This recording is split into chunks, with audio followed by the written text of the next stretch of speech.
أشهد أن لا إله إلا الله وحده لا شريك له وأشهد أن محمدا عبده ورسوله أما بعد فأعوذ بالله من الشيطان الرجيم بسم الله الرحمن الرحيم سامعین و ناظرین کرام، السلام علیکم ورحمۃ اللہ وبرکاتہ۔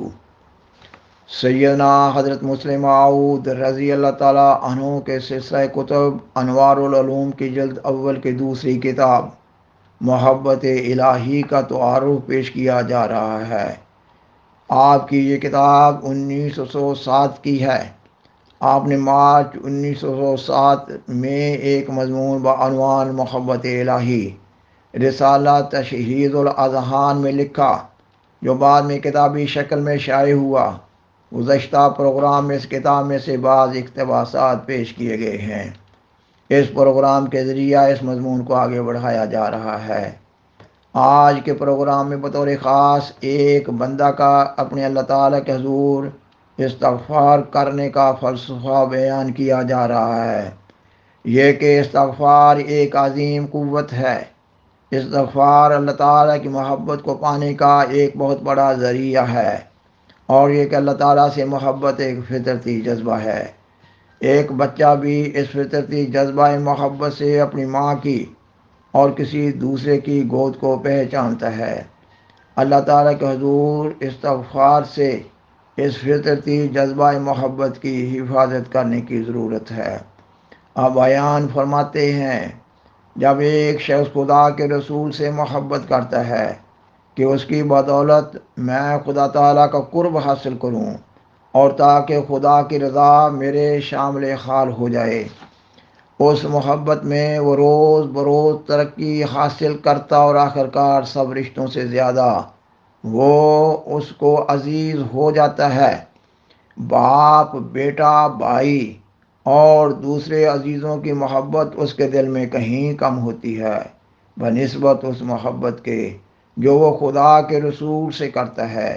یہ محبت اگرچہ ایک انسان سے ہوتی ہے، مگر اس کے ساتھ ساتھ خدا کی محبت بھی ترقی کرتی جاتی ہے۔ اور جب ایک شخص اس غرض سے اپنے ماں باپ اور بیوی بچوں اور بھائی سے محبت کرتا ہے کہ خدا کا حکم ہے، تو اس محبت کی تہ میں بھی خدا کی ہی محبت ہوتی ہے۔ قیامت کے دن ایسے شخص کے سر پر خدا کا سایہ ہوگا۔ اب یہ دیکھنا چاہیے کہ محبت کیوں کر پیدا ہوتی ہے۔ میرے خیال میں محبت حسن سے پیدا ہوتی ہے، اور شاید سب دنیا اس کو قبول کرتی ہوگی۔ اب خواہ حسن صورت ہو، خواہ حسن سیرت ہو اور خواہ حسن انجام ہو۔ حسن صورت اس طرح کہ انسان ایک چیز کو اس لیے پسند کرتا ہے کہ اس کی شکل بہا گئی ہے، اور اس میں کوئی چیز ایسی ہے یا خصوصیت ہے جو اس کی آنکھوں کو پسند آ گئی ہے۔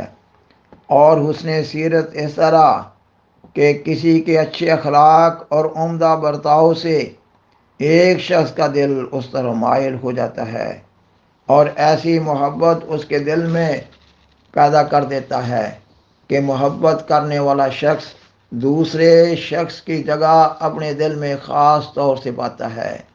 اور حسن انجام اس طرح کہ ایک شخص کسی کام کے شروع کرنے سے پہلے سوچتا ہے اور غور کرتا ہے کہ اس کا انجام کیا ہوگا۔ جب وہ اس کے انجام کو اچھا اور سود مند دیکھتا ہے تو وہ ہر طرح سے اس کام کو پورا کرنے کی کوشش کرتا ہے۔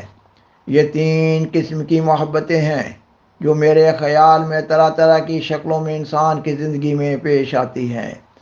بعض دفعہ انسان ایک چیز سے محبت کرتا ہے اور نہیں جانتا کہ مجھ کو اس سے کیوں محبت ہے، اگرچہ اس کی کوئی نہ کوئی وجہ ضرور ہوتی ہے، لیکن اس شخص کی نظروں سے پوشیدہ۔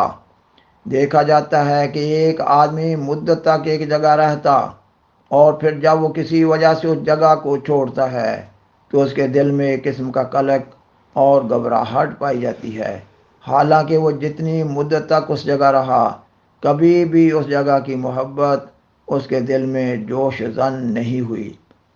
اسی طرح دو بچپن کے دوست جو ایک جگہ رہتے رہے ہیں اور جنہوں نے ایک ہی جگہ تعلیم پائی ہے، شاید بہت کم ایسے مواقع پاتے ہوں گے کہ انہیں ایک دوسرے کی محبت محسوس ہو، لیکن جدائی اچانک آ کر اس محبت کو شعلہ دن کر دیتی ہے جو ان کے دلوں میں مدت سے خفیہ طور پر بڑھ رہی تھی۔ اس وقت وہ جانتے ہیں اور ان کے دل اچھی طرح محسوس کر لیتے ہیں کہ ہاں، ہمیں آپس میں محبت تھی۔ اس بات سے معلوم ہوتا ہے کہ محبت اس آگ کی طرح ہے جو آہستہ آہستہ دہکتی رہتی ہے، اور جب اس کو کسی چیز سے ہلایا جاتا ہے تو وہ اچانک شعلہ زن ہوتی ہے۔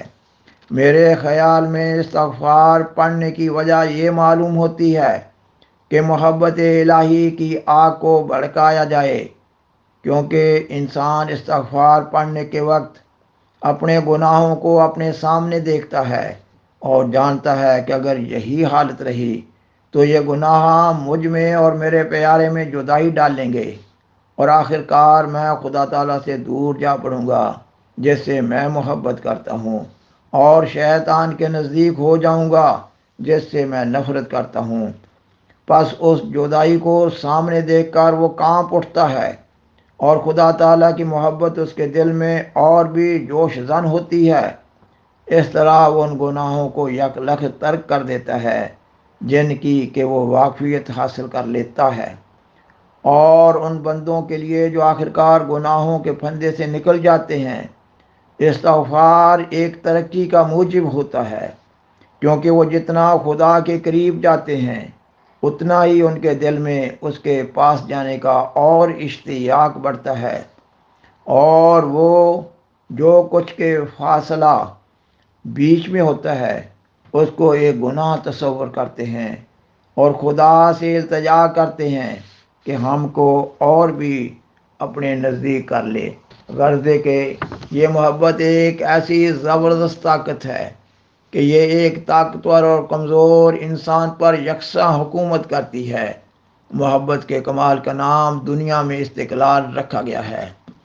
بعض لوگوں میں محبت کی قوت بہت کم ہوتی ہے، انہی لوگوں کا نام بالفاظ دیگر کم ہمت اور بے استقلال ہے، کیونکہ جب انسان کو کسی چیز کی خواہش ہی بدرجہ کمال نہ ہوگی تو کس طرح ایک عرصہ دراز تک اس کے حاصل کرنے کے لیے سرگرداں و پریشان رہ سکتا ہے۔ مگر جب ایک شخص کو کسی چیز سے بہت ہی انس ہوگا اور وہ چاہے گا کہ کسی طرح میں اس کو حاصل کر ہی لوں، اس وقت وہ ہر قسم کی تکالیف اور مصائب اور شدائد کو برداشت کر لے گا اور ہر طرح سے آخر اس کو حاصل کر ہی لے گا۔ جیسا کہ کسی نے کہا ہے، من جدہ وجدہ، یعنی جس نے کسی چیز کے حصول کے لیے محنت کی اس نے اس کو پا لیا، ورنہ کم سے کم وہ دنیا پر ثابت کر دے گا کہ میں ایسا شخص نہیں ہوں کہ کم توجہی سے کسی کام کو ناتمام چھوڑ دوں، بلکہ جب تک میرے ہاتھ پاؤں چلیں اور جب تک دنیاوی وسائل میرا ہاتھ بٹا سکیں، میں ہر ایک اس کام کو جس کے کرنے کا ارادہ کر لوں کمال تک پہنچانے کی کوشش کرتا ہوں۔ یہ ہے محبت کی طاقتیں اور قوتیں جن سے وہ دنیا میں کام لیتی ہے۔ یہ جب جوش زن ہوتی ہے تو اس وقت انسان کی حالت ناگفتہ ہوتی ہے، اس کے ہوش و حواس سب ہوا ہو جاتے ہیں، اور بے چینی اور بے کلی اس وقت اس کی جلیس ہوتی ہیں۔ وہ اپنے دل میں ایسا درد محسوس کرتا ہے کہ سوائے چند گرم آنسوؤں کے جو کہ اس کی گھبراہٹ کا کچھ تھوڑا سا حال بیان کرنے کی کوشش کرتے ہیں، اور کوئی نہیں ہوتا جو اس کی حالت کا اظہار کر سکے۔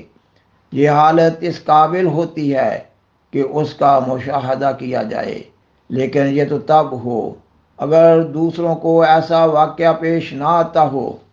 بچپن سے لے کر بڑھاپے تک، بلکہ قبر کے کونا تک یہی واقعات پیش آتے ہیں۔ ایک دودھ پیتا بچہ تک بھی اپنی ماں کی گود میں اور ایک اجنبی کی گود میں فرق محسوس کرتا ہے، اور دوسرے کے ہاتھوں میں جا کر خواہ مخواہ رو پڑتا ہے یا بے کل ہو جاتا ہے، حالانکہ اس وقت اپنے پرائے میں کچھ تمیز نہیں کر سکتا اور اس کو نہیں معلوم ہوتا کہ کون میرا دوست ہے اور کون میرا دشمن ہے۔ وہ صرف اس محبت کے تعلق کی وجہ سے جو اس کو اپنی والدہ سے ہوتی ہے، غیر میں اور اپنی ماں میں ایک فرق محسوس کرتا ہے۔ سامعین و ناظرین کرام، بالآخر درخواست ہے کہ برائے مہربانی اس پروگرام کو دوسروں سے شیئر کریں اور عذرائے کرم اس چینل کو سبسکرائب کریں۔ جزاکم اللہ تعالی احسن الجزا، وآخر دعوانا ان الحمد للہ رب العالمین، والسلام علیکم ورحمۃ اللہ وبرکاتہ۔ شکریہ۔